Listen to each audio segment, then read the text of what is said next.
he's going to show us a similar stretch, but we're going to use the wall.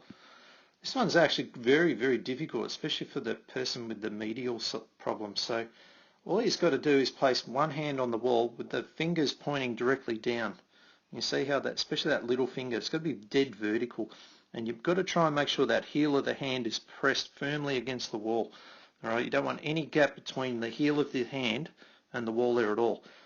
With the one arm, it's sort of fairly easy, but when you place the other hand side by side, like as he's about to do now, is when you start to appreciate just how one arm the affected arm, just how quickly it loses its flexibility. In his case, it's this right arm, and the reason and the way I can tell is if I just come, you'll see me place my finger underneath there. So right here, in this gap here, there's this hand just can't quite get the heel of the hand all the way to the wall. He only gets the outside of it, not the whole part. So, and where the other hand is flush against the wall. See how he just had to move that there, and it's really difficult for him to do so. This is a great stretch and almost a great test. All right. Again, the scapular placement's got to be in line with it, so you can't sort of move it out of position to do these stretches. All right. So then the next one. So now we're going to.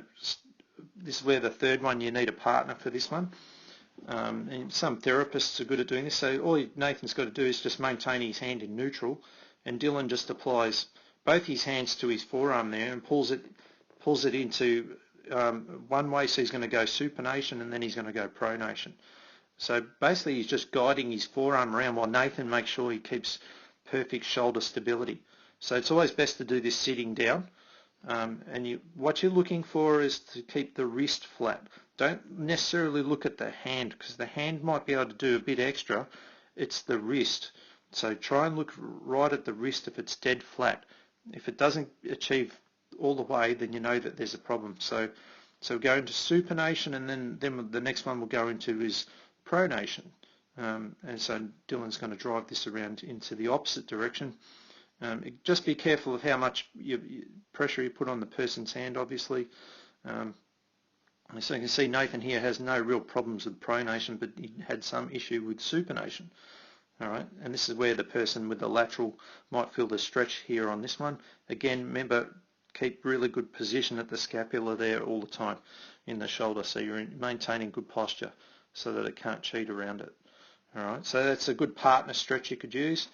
So these are all sort of these first few things I've shown you besides the wall slides. They're all more based around mobility and basic stability. Now we sort of need to work out how do we strengthen, how do we start to get it to move, because if we don't do that, we don't achieve anything. So this next one is where you use a hammer. And this is where we just go from pronation to supination. And again, the shoulder position is important. You'll see Dylan starts this out with his arm too far away from him, and I tell him, okay, bring it back, and you'll see when I stand side on. But basically he goes into supination, then he moves into pronation, and we've got to make sure that he doesn't try to move around the shoulder at all.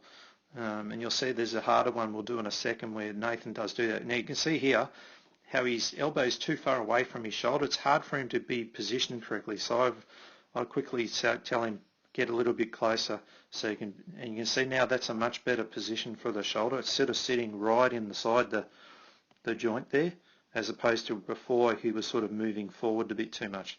So all he has to do is just move this hammer, which is a great little lever because it's like a sledgehammer for very small muscles, and it's surprisingly difficult, and you'll feel a big stretch going through, so it's an eccentric stretch, and then in both directions. So that'll be in the forearm on the medial side, and this will be on the forearm on the top side. All right, and he's just got to try and move this right through. This is a great exercise to follow up after the last ones. All right, so that's our first one that we might try. Then we move into the next one, and this is where again you need a partner, and it's just a harder version, just using a stick, and the partner just applies resistance to the stick, and and then basically Dylan's trying to just to stop Nathan from pronating, and then he lets it go and guides him into the full stretch. Nathan just resists it, and and you might just work on the side that's hardest, and just ease off on the other one. And again, the muscles aren't very strong around here, and I'll say it again, everything you do at the shoulder here is the key. You've got to make sure that shoulder maintains position. You'll see when I come around behind Nathan on one of these reps here how his arm tries to move away from him. He doesn't maintain that position. So you watch this, you'll just watch his elbow how it moves out away.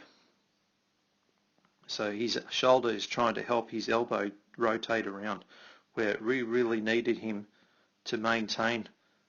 And you see how he's almost depressing a little bit? We needed him to maintain a perfect position and not let that shoulder move at all while he's rotating his forearm. Alright, that's the key. Watch how the elbow moves in. See that? Alright, so this is a really good exercise for Nathan to work on. He'll have to really concentrate, and Dylan might have to give him cues while he's doing it because he may not be aware of the compensation that's creeping in as he's doing the exercise.